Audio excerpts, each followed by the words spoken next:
శ్రీ గురుభ్యో నమః. 8వ అధ్యాయం 20వ శ్లోకం.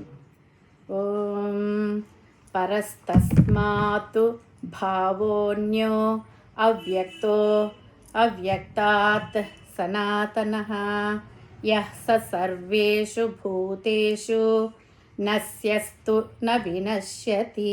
ముందుగా పదపదానికి అర్థం తెలుసుకుందాము. పరహ శ్రేష్టమైనది, తస్మాత్ అందువలన, భావ అంటే తత్వము ఉనికి, అన్య వేరొకటైన, అవ్యక్త కంటికి కనిపించనిది, సనాతన ఆది అంతము లేనిది శాశ్వతమైనది, యహ ఏ తత్వమైతే, స అది, సర్వేషు భూతేషు సమస్తమైన ప్రాణులు, నశ్యస్తు నశించిపోతున్నప్పటికీ, న వినశ్యతి నశించదు శాశ్వతంగా ఉంటుంది. తాత్పర్యం ఏమిటంటే,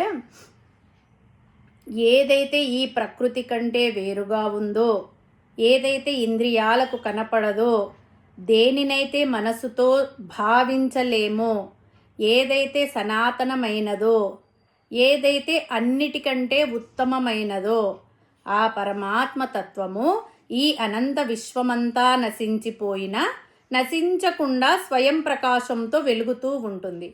అవ్యక్తం అంటే వ్యక్తం కానిది, అంటే కనపడనిది. అవ్యక్తంలో నుండి వ్యక్తం వస్తుంది. వ్యక్తమైనది మరల అవ్యక్తంగా మారుతుంది. స్త్రీ పురుషుల కలయిక వలన ఒక అండం తయారయ్యి పిండంగా మారి శిశువుగా రూపుదిద్దుకొని తల్లి గర్భంలో నుండి బయటకు వస్తుంది. కనపడని వీర్యకణంలో నుండి, అంటే అవ్యక్తంలో నుండి ఒక చిన్న శరీరం వ్యక్తం అవుతుంది. అది పెరిగి పెద్దదయ్యి చివరకు మరణించి కాలిస్తే బూడిదవుతుంది, పూడిస్తే మట్టి అవుతుంది. ఆ బూడిద కూడా మట్టిలో కలిసిపోతుంది. ఆ మట్టిలో నుండి ఆహారం వస్తుంది. ఆ ఆహారం తింటే రక్తంగా మారి, ఆ రక్తం వీర్యంగా మారి, ఆ వీర్యకణాలు మరలా శ్రీగర్భంలోకి ప్రవేశించి అండంగా పిండంగా మారి శరీరం వ్యక్తం అవుతుంది. ఇది జనన మరణ చక్రం. అంటే అవ్యక్తంలో నుండి వ్యక్తం పుడుతూ ఉంది. ఇదే క్రమము. బీజము, మొక్క, చెట్టు, వృక్షము, ఆ వృక్షానికి ఫలములు, ఆ ఫలముల నుండి విత్తనాలు అంటే బీజాలు, ఆ బీజంలో నుండి మరలా మొలక, మొక్క, చెట్టు, కాయలు, పండ్లు, విత్తనాలు. ఇదే జీవ సముదాయం. ఈ ప్రకృతి అంతా అవ్యక్తంలో నుండి వ్యక్తం అవుతుంది, మరలా అవ్యక్తంలోనికి మారిపోతూ ఉంటుంది. అవ్యక్తం కంటే భిన్నమైన అవ్యక్తం మరొకటి ఉంది. అదే ఆత్మతత్వం. దానినే పరాప్రకృతి అని అంటారు. ఈ ఆత్మతత్వము ఎప్పుడు అవ్యక్తంగానే, అంటే కనపడకుండానే ఉంటుంది. వ్యక్తం కాదు, కంటికి కనపడదు, మనసుకు గోచరం కాదు. అది చైతన్యం. దాని గురించే పరమాత్మ ఈ శ్లోకంలో చెప్పాడు. ఈ ప్రకృతిలోని జీవరాశులు జన్మిస్తూ మరణిస్తూ కాలానికి లోబడి ఉంటాయి. కానీ పరమాత్మ దీనికి అతీతుడు. ఎందుకంటే ఆయన ప్రకృతి కంటే వేరుగా ఉన్నాడు. ఆయనకు స్థూల సూక్ష్మ శరీరాలు లేవు. మాయ కంటే వేరైన వాడు, సర్వశ్రేష్ఠుడు. ఇంద్రియాలకు మనసుకు గోచరించడు. బ్రహ్మ కన్నా ముందువాడు, సనాతనుడు, అనాది పురుషుడు. కాబట్టి సమస్త జీవకోట్లు నశించిన ఆయన నశించని వాడు. ఇదే పరమాత్మకు మూల ప్రకృతికి ఉన్న భేదం. అందుకని సాధకుడు ఆత్మజ్ఞానము, ఆత్మతత్వము తెలుసుకొని పరమాత్మలో ఐక్యమవ్వాలి. పరమాత్మలో ఐక్యమవ్వాలంటే నిష్కామ కర్మ యోగము, అభ్యాసము, సత్సంగము, భగవత్ చింతనము మొదలైనవి అవసరము. ఈ ప్రపంచమంతా పరమాత్మ వ్యాపించి ఉన్నాడు అనే దానికి ఉదాహరణగా శ్వేతకేతువు అనే పుత్రుడు తన తండ్రిగారైన ఉద్దాలక మహర్షి దగ్గర నుండి ఉపదేశాన్ని గ్రహిస్తున్నాడు. అప్పుడు ఉద్దాలకుడు పుత్రుడితో ఈ ప్రపంచమంతా పరమాత్మ వ్యాపించి ఉన్నాడు అని చెప్పాడు. అప్పుడు కొడుకన్నాడు, ప్రపంచమంతా వ్యాపించి ఉంటే కంటికి కనిపించాలి కదా, కనపడడే ఎందుకు? అని అడిగాడు. ఎలా నమ్మాలి అని అడిగాడు. అప్పుడు ఉద్దాలకుడు పెద్ద ఉప్పురాయి తీసుకొచ్చి కుండలో వెయ్యి అన్నాడు. ఉద్దాలకుడు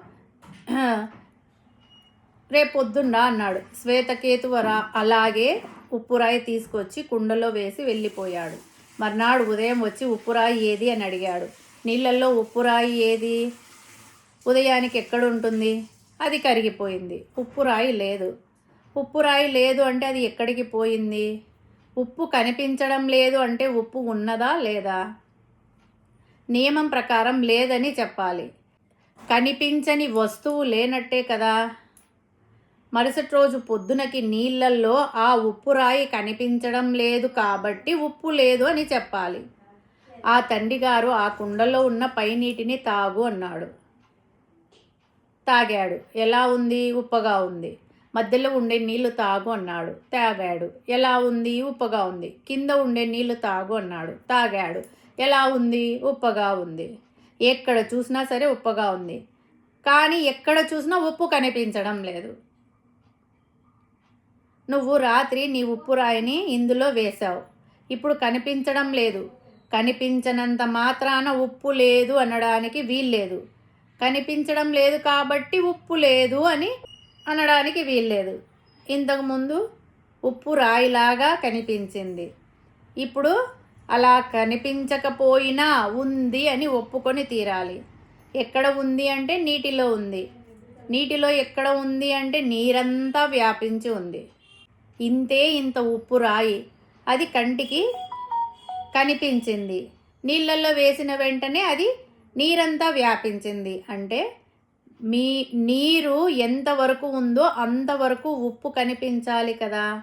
కనిపించడం లేదు. కనిపించడం లేదన్నంత మాత్రాన అది లేదు అని చెప్పడానికి వీల్లేదు. కంటికి కనిపించకపోయినా సరే అది రుచికి కనిపిస్తుంది. ఒక ఇంద్రియానికి కనిపించకపోయినా మరొక ఇంద్రియానికి రుచికి కనిపిస్తుంది. నీళ్ళల్లో ఉప్పు ఉందా లేదా అనేది రుచి చూసి ఎలాగైతే కనిపెడుతున్నామో అలాగే ఈ ప్రపంచంలో పరమాత్మ విలక్షణంగా ఉన్నాడా లేదా అంటే ఉన్నాడు అని ఒప్పుకోవాలి. ఆ సద్రూపమైన పరమాత్మ లేకపోతే ఈ ప్రపంచం పుట్టడానికి అవకాశం లేదు. పుట్టే ప్రతి వస్తువుకు కారణం ఒకటి ఉండాలి. కారణం లేకుండా ఎక్కడి నుంచో ఒకటి నుంచి ఊడిపడవు. కాబట్టి పరమాత్మ ప్రతి వస్తువులోనూ ఉన్నాడు. కానీ ఇంద్రియానికి కనిపించడం లేదు. ప్రతి వస్తువు ఆ పరమాత్మ ద్వారానే పుట్టుకొస్తుంది. ప్రతి వస్తువులోనూ పరమాత్మ అంతర్యామిగా ఉండి ప్రతి వస్తువును నియంత్రిస్తున్నాడు. తాత్కాలికమైన లౌకిక సుఖాల కంటే ఎన్నటికీ నశించని ఆ పరమ పదాన్ని అంటే శాశ్వత ఆనందాన్ని సాధించడమే మానవ జీవితం యొక్క అసలైన లక్ష్యం కావాలని ఈ శ్లోకం మనకు ఉపదేశిస్తుంది. హరి ఓం తత్సత్.